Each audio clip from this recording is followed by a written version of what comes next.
பனி விழும் மலர்வனம் திங்கள் முதல் வெள்ளி வரை மாலை 6 மணிக்கு உங்கள் விஜயில். எல்லாருக்கும் வணக்கம். போஸ்ட் ப்ரொடக்ஷன் ஒர்க் போயிட்டுருக்கனால கொஞ்சம் நான் லேட்டாக வந்துட்டேன். அதுக்காக உங்கள் எல்லாத்தையும் நான் மன்னிப்பு கேட்டுக்கிறேன். என்னுடைய படங்கள் எல்லாமே அநேகமாக வந்து இப்படி நடந்தால் எப்படி இருக்கும் அப்படிங்கிறது தான் most of my films concept. இப்போ இந்தியன் 2 அப்படி தான். இப்போ கரண்டில் இந்தியன் தாத்தா வந்தால் எப்படி இருக்கும் அப்படிங்கிற கற்பனை தான் வந்து இந்தியன் 2. இந்தியன் 1 வந்து தமிழ்நாட்டுக்குள்ளே நடக்கிற மாதிரி கதை இருந்தது. ஆனால் இந்தியன் 2 வந்து கொஞ்சம் தமிழ்நாடு தாண்டி மற்ற மாநிலங்களுக்கும் கதை விரியுது. ஸோ அதை நீங்கள் ட்ரைலர்லேயே பார்த்துருப்பீங்க. இந்த படத்தை பொறுத்த வரைக்கும் நிறைய கதாபாத்திரங்கள் இருக்குது இந்த படத்தில். மெயினாக ஒரு இந்தியன் தாத்தா, அது இல்லாமல் நிறைய குடும்பங்கள் இந்த கதையில் வந்து போகும். இந்தியாவில் உள்ள அத்தனை குடும்பங்களும் ஒரு எங்கேஜிங்காக பார்க்கக்கூடிய ஒரு படம். படம் முடியும் போது ஒவ்வொருத்தரையும் இந்த படம் கொஞ்சம் யோசிக்க வைக்கும் நான் நம்புகிறேன். இந்த படத்தை வந்து இவ்வளோ சிறப்பாக வர்றதுக்கு காரணம் வந்து முதல் காரணம் கமல் சார் தான். ஏன்னா பல தடவை சொன்ன மாதிரி வந்து பார்ட் 1ல் கூட நாங்கள் 40 நாள் தான் வந்து அவருக்கு அந்த மேக்கப் போட்டோம், அந்த ப்ராஸ்தட்டிக்ஸ் மேக்கப்பு. இந்த படத்தில் வந்து 70 நாள் போட்டிருக்காங்க. அது சாதாரண விஷயம் இல்லை. டெய்லி பொறுமையாக வந்து 3 hours உட்காந்து மேக்கப் போடணும். அந்த மேக்கப்பில் சரியாக சாப்பிட முடியாது. ஸ்ட்ரா வச்சு தான், லிக்விடாக தான் சாப்பிட முடியும். ஷூட்டிங் முடிஞ்சும் நம்மெல்லாம் போயிடுவோம். ஆனால் காலையில் ஃபஸ்ட்டு எல்லோரும் வரத்துக்கு முன்னாடி கமல் சார் தான் வருவாங்க. ஷூட்டிங் முடிஞ்சு நம்ம எல்லோரும் போயிடுவோம். கடைசியாக அவர் தான் போவார். ஏன்னா ஷூட்டிங் முடிஞ்சாலும் அதை கலைக்கிறதுக்கு வந்து 1 மணி நேரம் ஆகும். ஃபஸ்ட்டு பார்ட் 1 ஷூட் பண்ணும்போது நாள் வந்து கமல் சார் அந்த மேக்கப்பில் வந்து நிற்கும்போது ஒரு பயங்கர ஒரு சிலிர்ப்பு ஒன்று உண்டாச்சு. இப்போ அதே சிலிர்ப்பு 28 வருஷம் கழித்து அவர் ஃபஸ்ட்டு மேக்கப் டெஸ்ட்டுக்காக போட்டுட்டு வந்தப்போ எனக்கு பயங்கரமாக அதே ஃபீலிங் வந்தது. இன்னொன்று, ஒவ்வொரு நாள் ஷூட்டிங் நடக்கும்போதும் வந்து கமல் சாருன்னே தோணாது. ஒரு இந்தியன் தாத்தா நம்ம பக்கத்துலேயே உலவிக்கிட்டு இருக்கிறாரு, இங்கே பக்கத்தில் இருக்காரு அப்படிங்கிற ஒரு ஃபீலிங் தான் வந்துட்டுருக்கோம். கமல் சார்ன்றதே வராது. அதை நான் ஃபீல் பண்ணேன். அதுவும் இல்லாமல் அவருடைய உழைப்பையும் அவருடைய டெடிக்கேஷனும் சொல்லிக்கிட்டே போகலாம். பார்ட் 1ல் பண்ணும்போது பார்த்தீங்கன்னா அப்போ ப்ராஸ்தட்டிக்ஸ் வந்து அவ்வளோ அட்வான்ஸ்டு ஸ்டேஜில் கிடையாது. அதனால் ரொம்ப திக்காக இருக்கும்.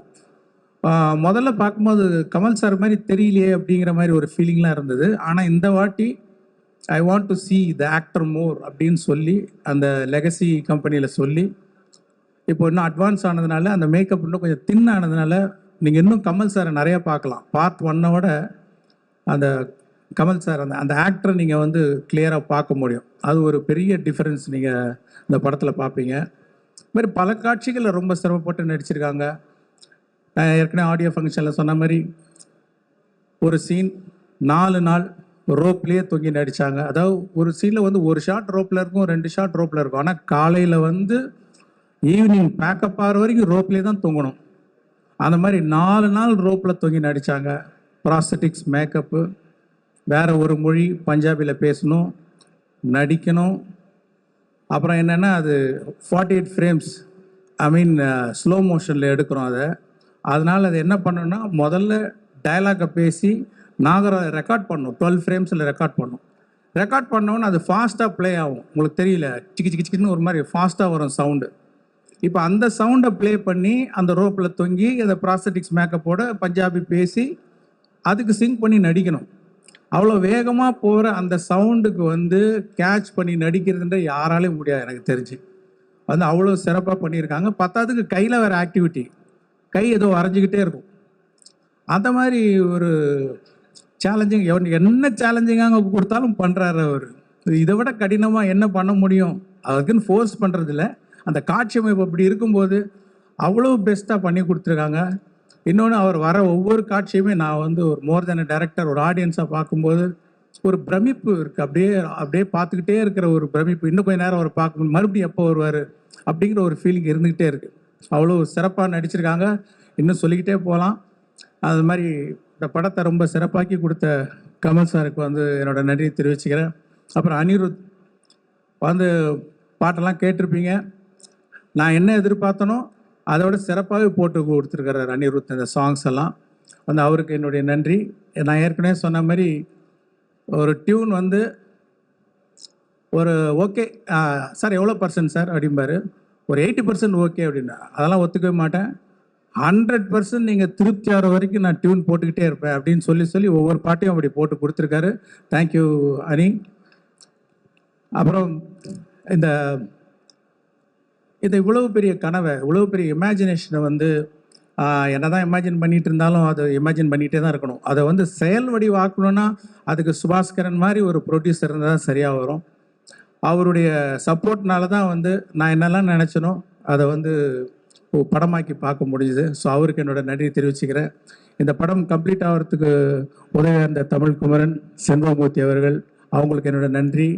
ரவிவர்மன் வந்து அதான் சொல்லுவேன், நீங்கள் வந்து தாத்தா மட்டும்தான் வர்மம் போடுவாரா, நீங்களும் போடுங்க. என்ன வர்மம் பாரு, ஒளி வர்மம், அது ஒளினாலே ஒரு வர்மம் போடுங்க அப்படின்னு சொல்லுவேன். உடனே புரிஞ்சுக்கிட்டு ஏதோ ஒன்று ஒரு மேஜிக் ஒன்று பண்ணுறாரு. பண்ணி முடிச்சுட்டு வந்து நிற்பார், என்ன சார் அந்த ஒளிவர்மம் வந்துருச்சா? இல்லைங்க, இது ஒளிவர்மம் இல்லை, இது ரவிவர்மம் அப்படின்னு நான் சொல்லுவேன். அவ்வளோ சிறப்பாக வந்து ஒளிப்பதிவு செஞ்சுருக்காரு. அப்புறம் நடிகர்கள் வந்து சித்தார்த், பாபி சிம்மா, ஜெகன், அப்புறம் ரிஷி, அப்புறம் வினோத் சாகர், இன்னும் நிறைய பேர், சமுத்திரகனி, எஸ்ஜே சூர்யா, பிரியா பவானி சங்கர், மனோபாலா, வேறு நிறைய பேர். சில பேரை விட்டுட்டேன்னா கூட மன்னிச்சுங்க. ரகுல் பிரீத் சிங், விவேக் சார் மெயினாக வந்து எவ்வளோ சந்தோஷமாக இருக்குது அவரை பார்க்குறதுக்கு. வந்து எவ்வளோ வருஷம் ஆச்சு அவரை பார்த்து. ஆனால் இந்த படத்தில் பாருங்கள், ரொம்ப வித்தியாசமான ஒரு கதாபாத்திரம். அது வழக்கமாக சொல்கிறதான் வித்தியாசமானன்ட்டு, உண்மையிலே ஒரு வித்தியாசமான கதாபாத்திரம். அவரோட டைமிங், அவரோட ரியாக்ஷன் எல்லாமே வேறு மாதிரி பண்ணியிருக்காரு. அவர் வரும்போதெல்லாம் அவ்வளோ சந்தோஷமாக இருக்குது பார்க்குறதுக்கு. அந்த சந்தோஷம் கண்டிப்பாக வந்து அவருடைய ரசிகர்களுக்கு மட்டும் இல்லை, எல்லா ஆடியன்ஸுக்குமே வந்து ஒரு சந்தோஷமாக இருக்கும். இன்னும் வேறு யாராவது நடிகர்கள் பேரை சொல்ல விட்டுருந்தேன்னா மன்னிச்சிங்க. அதே மாதிரி டெக்னீஷியன்ஸ், அந்த குணால் ராஜன், ஃபஸ்ட் டைம் அவரோட ஒர்க் பண்ணுறேன். வந்து இழைக்கிறாரு சவுண்டு. அதாவது ஒரு சின்ன பார்த்தீங்கன்னா இந்த ட்ரைலர்லேயே நிறைய ஷார்ட்ஸ், நிறைய டீட்டெயில்ஸ், அத்தனைக்கும் சத்தம் கேட்கணும். ஏன்னா இந்த பக்கம் மியூசிக் போயிட்டுருக்கு, இந்த பக்கம் டயலாக் போயிட்டுருக்கு, இந்த பக்கம் எஃபெக்ட்ஸ் போயிட்டுருக்கு. இதில் எதுவுமே மிஸ் ஆகாமல் எல்லா சவுண்டும் கேட்க வைக்கிற ஒரு நல்ல மேஜிக்கை பண்ணியிருக்காரு குணால். அவருக்கு என்னுடைய நன்றி. இந்த படத்துக்காக உழைச்ச அத்தனை பேருக்கும் என்னுடைய நன்றி நான் தெரிவிச்சுக்கிறேன். அதே மாதிரி பார்ட் 1 நீங்கள் வந்து சப்போர்ட் பண்ணி அதை வந்து ஒரு பெரிய வெற்றியாக்குனீங்க. அதே மாதிரி இந்த படத்தையும் நீங்கள்லாம் சப்போர்ட் பண்ணி பெரிய வெற்றியாக்குன்னு உங்கள்கிட்ட நான் தாழ்மையாக கேட்டுக்கிறேன். நன்றி, வணக்கம். பனி விழும் மலர்வனம் திங்கள் முதல் வெள்ளி வரை மாலை 6 மணிக்கு உங்கள் விஜயில்.